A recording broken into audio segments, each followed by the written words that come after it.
S ನ್ಯೂಸ್ಗೆ ಸ್ವಾಗತ. ನಾನು ನಜೀರ್ ಚೋರ್ಗಸ್ತಿ.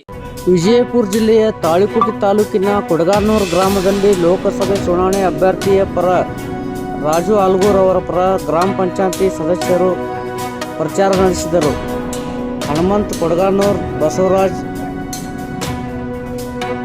ಅಲ್ಲಿ ಸಾಬ್, ಮುಲ್ಲಾ ಶಿವಣ್ಣ ಅಸ್ಕಿ, ಸದ್ದಾಂ ಹುಸೇನ್ ಅಸ್ಕಿ, ಶರಣಬಸಪ್ಪ ಮೋಪಗಾರ್, ಜಮ್ಮಣ್ಣ ದಂಡಿನ್, ಆದಿಲ್ ಶಾ ಮಕಾಂದಾರ್ ಹಲವಾರು ಊರಿನ ಮುಖಂಡರಿಂದ ಪ್ರಚಾರ ನಡೆಸಲಾಯಿತು. ವರದಿ ನಜೀರ್ ಚೋರ್ಗಸ್ತಿ, ತಾಳಿಕೋಟೆ.